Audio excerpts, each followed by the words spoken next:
When death finds its match. The Corvin hunting ship Bloodfang drifted silently through the asteroid field surrounding Kepler 442 bits, its biometallic hull absorbing every photon of starlight. Inside the vessel's organic corridors, 6 of the galaxy's most feared predators prepared for what they believed would be another routine hunt. Pack leader Zethkros stood 8 feet tall, his midnight black exoskeleton gleaming with natural armor that had evolved over millions of years. 4 arms ended in retractable claws capable of slicing through starship hull plating. His elongated skull housed a brain that processed tactical information faster than most ship computers. Behind him, his pack moved with predatory grace, each Corvin a perfect killing machine honed by evolution and enhanced by biotechnology. For 3 centuries, no species had survived a Corvin hunt. Their reputation preceded them across 47 star systems. When the Corvins marked prey, death was inevitable. They had eliminated entire civilizations, harvested the strongest warriors from a dozen worlds, and left behind only legends of terror whispered in the dark corners of space stations. Zethkros activated the ship's bioscanner, his secondary eyes focusing on the redouts. The 3rd planet showed signs of recent colonization. Primitive structures dotted the northern continent, centered around what appeared to be mining operations. The scanner detected approximately 200 life forms, their heat signatures weak and unimpressive. Humans, hissed Veltar, the pack's tracker. Her serpentine tail coiled around the scanning console as she examined the data. Young species, barely out of their home system. Kezendro, the pack's weapons specialist, clicked his mandibles in amusement. These creatures have no natural armor, no venomous glands, no enhanced sensory organs. How did they survive long enough to reach space? The pack leader studied the tactical display. Human settlements were scattered and poorly defended. No energy shields, no orbital defense platforms, no military vessels in the system. It would be like hunting newborn prey animals in their nest. They use crude tools and projectile weapons, Veltar reported, primitive combustion engines, and basic electronics. Their technology is at least 5 centuries behind galactic standard. Zethkros allowed himself a rare expression of satisfaction. The Corvin High Command had commissioned this hunt to test human potential as prey. If they proved sufficiently challenging, human worlds would become hunting preserves for elite Corvin packs. If not, the species would simply be marked for extinction. Deploy infiltration pods, he commanded. We hunt at dawn by their planetary rotation. The mining colony of Haven's Rest had been Elena Vasquez's home for 3 years. She had come to Kepler 442 bits as part of the Terran Colonial Initiative, leaving behind her career as a military combat engineer to help humanity establish its first foothold beyond the solar system. The work was hard, the conditions harsh, but there was something profoundly satisfying about building civilization from raw materials on an alien world. Elena stood in the communications center, reviewing mineral extraction reports when the first screams echoed across the compound. She looked up from her data pad, frowning at the commotion outside. Through the reinforced windows, she could see colonists running between the prefabricated buildings, their faces twisted with panic. What's happening out there? She called to Marcus Chen, the colony's security chief. Marcus was already reaching for his sidearm, his face pale. Unknown contacts in sectors 3 and 7. We lost communication with the outer perimeter teams 5 minutes ago. Elena felt ice form in her stomach. There were no indigenous life forms on Kepler 442 bits capable of threatening human settlements. The planet's ecosystem consisted mainly of microbial life and primitive plant analogues. Whatever was attacking the colony had come from space. The main door burst open, and Dr. Sarah Kim stumbled inside, her medical uniform stained with blood that wasn't her own. "They're dead," she gasped.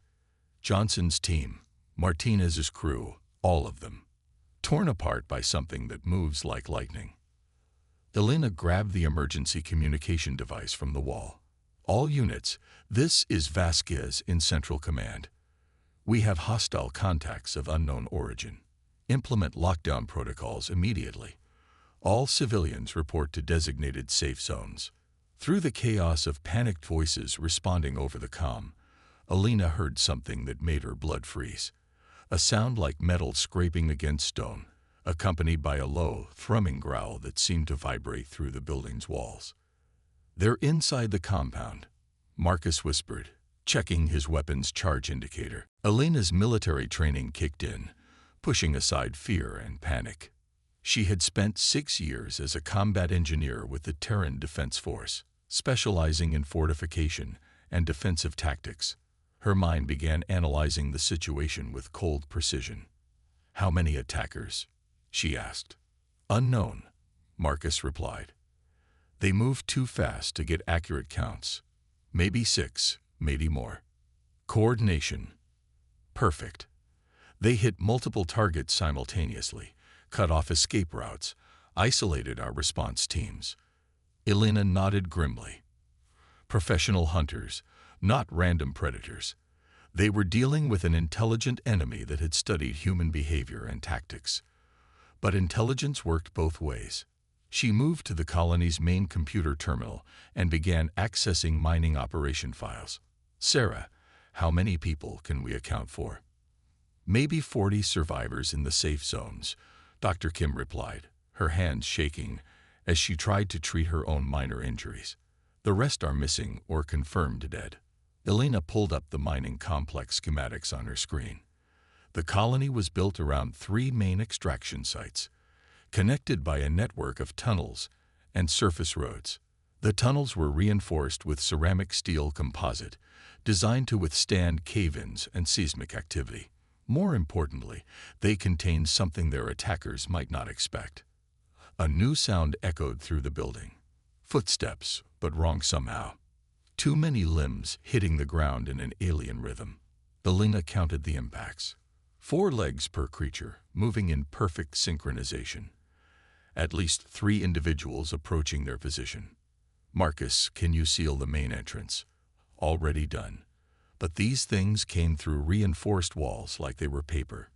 Alina studied the tactical situation. Their attackers were physically superior, technologically advanced, and strategically coordinated. In a direct confrontation, humans would lose. But humans had one advantage that their enemies might not understand. Humans never fought fair. "I need you to get everyone to mining Tunnel 7, Alina said, her voice calm despite the approaching danger. "Use the maintenance shafts. Stay away from main corridors. That tunnel leads to a dead end," Marcus protested. "Trust me." Alina was already moving, grabbing equipment from storage lockers around the command center. "I'm going to buy us some time." The wall exploded inward with a thunderous crash. Through the settling dust came creatures from humanity's darkest nightmares. 8 feet tall, covered in organic armor that gleamed like polished obsidian, moving with predatory grace that spoke of perfect evolutionary design. Their elongated skulls contained multiple sets of eyes that tracked movement independently. 4 arms ended in claws that dripped with fresh blood. The lead creature spoke in perfect English, its voice a harmonic blend of frequencies that suggested advanced vocal cords. "Humans, we are Corvins of the Bloodfang Pack. You have been selected for the Great Hunt. Resistance will only prolong your suffering." Alina stepped out from behind the computer terminal, holding a mining scanner in one hand and a plasma cutter in the other. The creatures focused on her with predatory intensity. "Corvin," she repeated, buying time while her mind worked. "Never heard of you. But I'm guessing you've never hunted humans before." The lead Corvin tilted its head, studying her with alien curiosity. "You show no fear." "Interesting. Most prey species exhibit panic responses when confronted with superior predators." "That's because you've been hunting the wrong species," Alina replied. She activated the plasma cutter, its blue flame casting eerie shadows on the walls. "You want to know what makes humans dangerous. We don't just fight back. We adapt." The Corvin pack leader made a sound that might have been laughter. "Adaptation requires survival. You will not live long enough to adapt to us." Alina smiled grimly.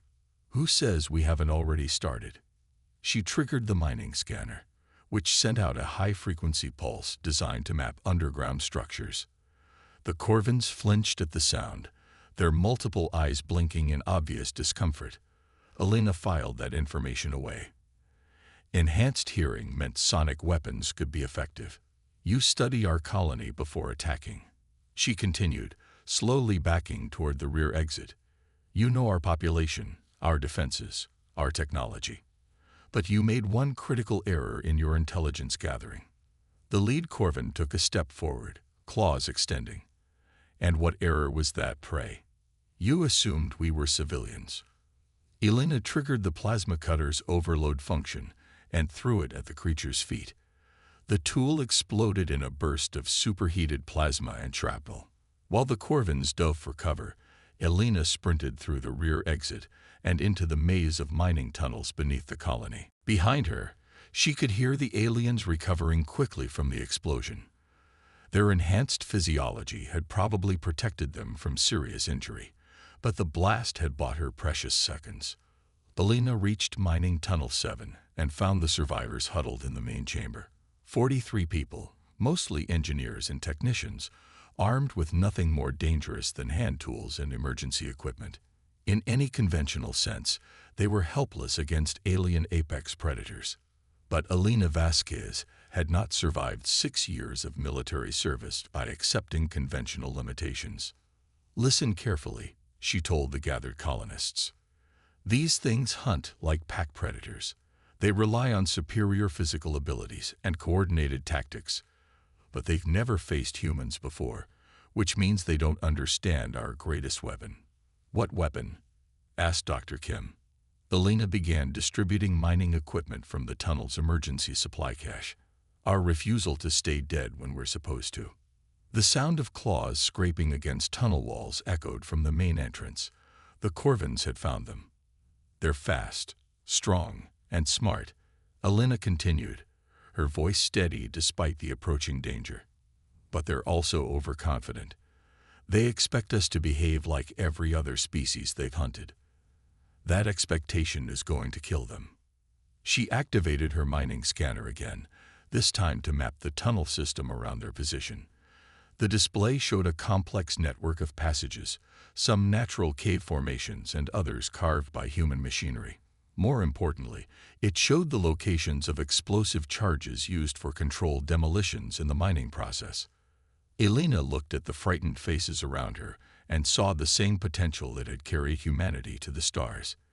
These people were engineers, scientists, and pioneers. They had crossed interstellar space to build new worlds from raw materials.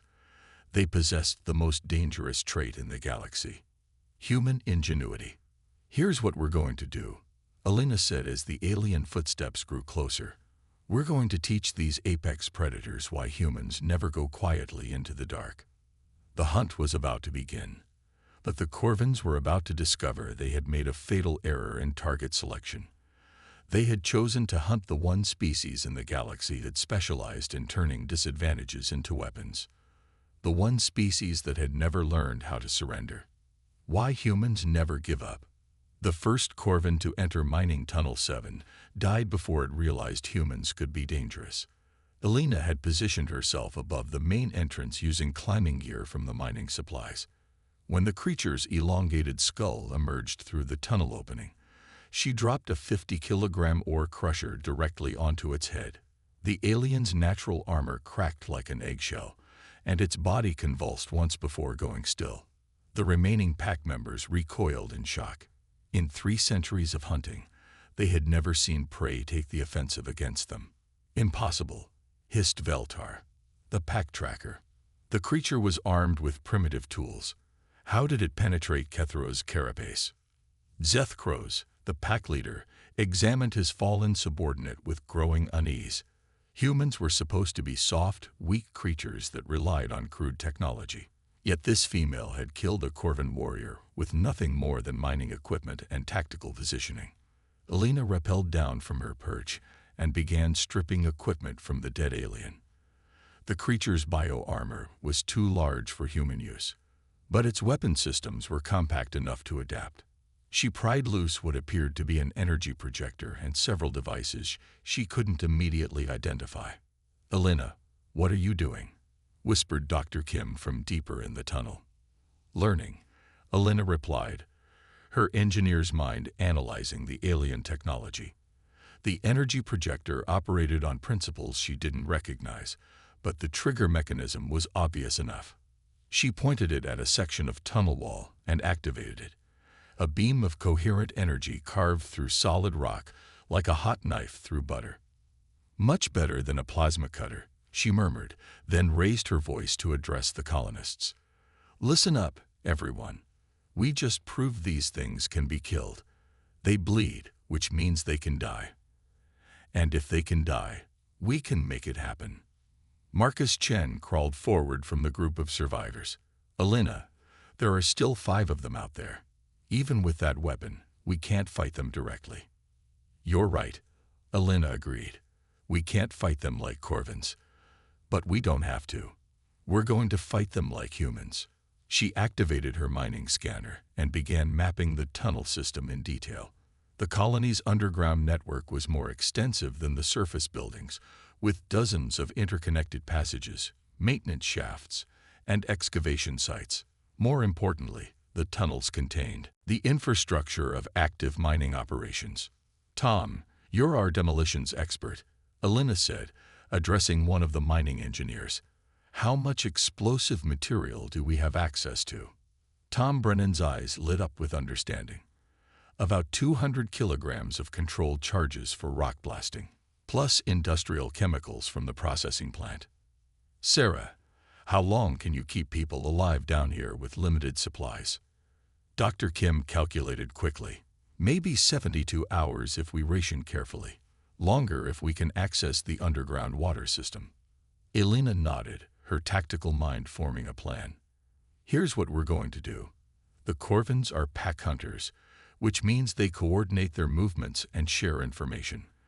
But they're also used to prey that runs in panic. We're going to give them something they've never encountered before." She began sketching diagrams on the tunnel wall with a piece of chalk. "Organized resistance from an inferior species that refuses to accept extinction." The remaining Corvins regrouped outside the tunnel entrance, their confidence shaken by the unexpected loss of their packmate. Zeth crows had led successful hunts against species far more technologically advanced than humans. The Zilithians had possessed energy shields and plasma weapons. The Thorcan Empire had deployed cybernetic warriors and gravitic artillery. All had fallen before Corvin's superiority. Yet these primitive humans had killed Ketheros with nothing more than a heavy object and gravity. "Pack leader," said Sandro, the weapons specialist. "Perhaps we should request additional support from the Bloodfang." Zeth Crow's mandibles clicked in irritation. 6 Corvins cannot handle 200 primitive mammals. The High Command would strip us of rank and feed us to the younglings. "But Ketheros was killed by a simple trap," protested Veltar. "These humans think differently than our usual prey." The pack leader studied the tunnel entrance with his enhanced senses. Inside, he could detect multiple heat signatures moving through the underground network. The humans weren't cowering in terror as expected. They were spreading out, taking positions, preparing for something. Different thinking requires different tactics, Zeth Crows decided. Veltar mapped their tunnel system. Zendro, prepare gas weapons. If they want to hide underground, we'll flush them out. But as the Corvins began their systematic assault, they discovered that human thinking was more different than they had imagined. Belina positioned her people throughout the tunnel network according to a plan that would have been impossible for any other species to execute. Each colonist had specific instructions based on their individual skills and the resources available at their location. The mining engineers were tasked with preparing controlled demolitions. The maintenance technicians rigged improvised alarms and communication systems. The scientists analyzed samples of Corvin bioarmor to identify weaknesses. Most importantly, everyone understood their role in a strategy that depended not on individual heroics, but on collective intelligence. When the Corvins deployed their gas weapons, they found that humans had already sealed critical tunnel sections and established air filtration systems using mining equipment. When they attempted to track heat signatures, they discovered that humans had created false readings using heated metal and industrial warming devices. They're learning our methods and adapting countermeasures, Veltar reported with growing frustration.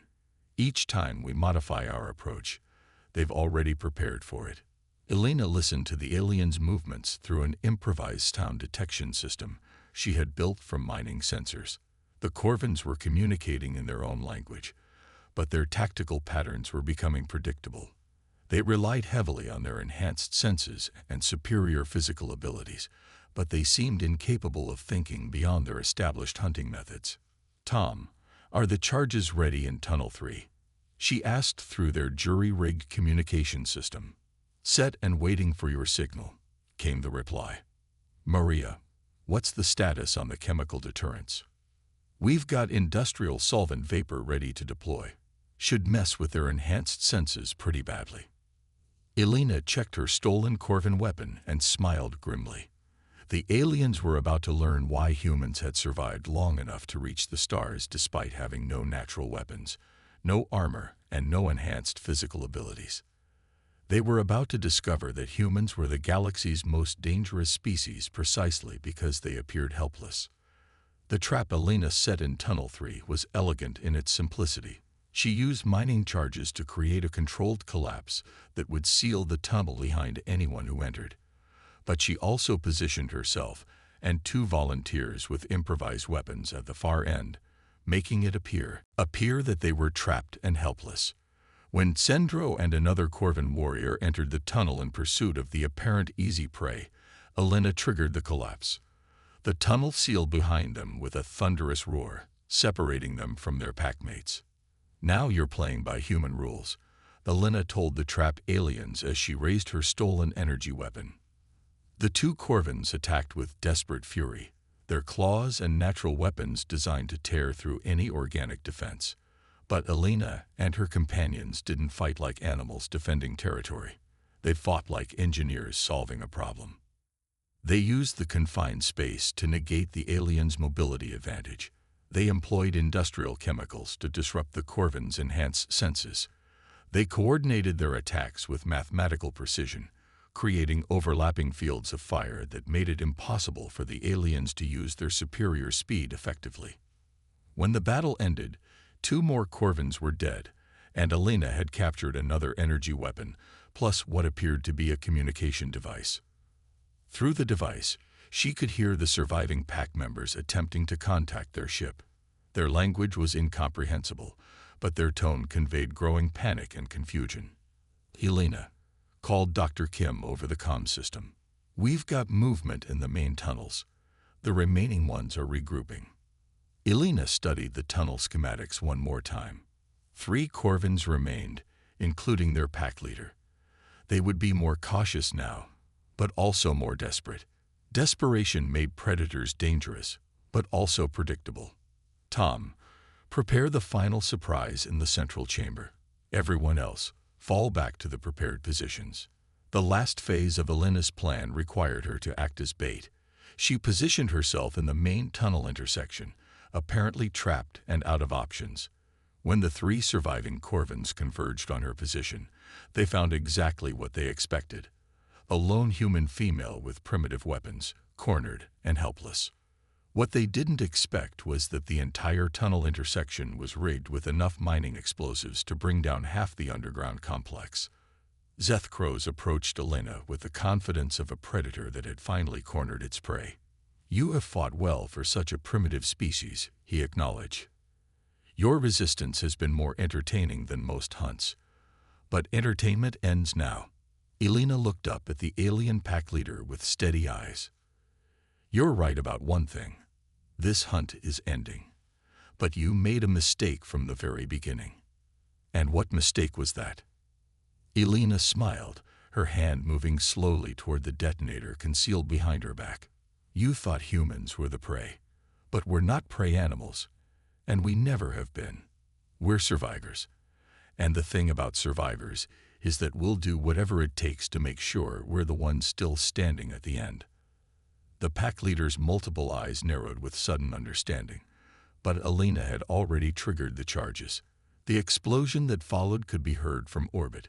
When the dust settled and the rescue ships arrived 3 days later, they found 41 human survivors emerging from sealed emergency shelters deep in the mining complex.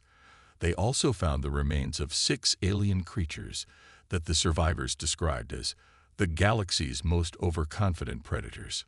Alina Vasquez stood in the wreckage of the main tunnel, holding alien weapons and wearing pieces of bio-armor that she had modified to fit human physiology. Around her, the other colonists displayed similar adaptations, having turned their attackers' own technology against them.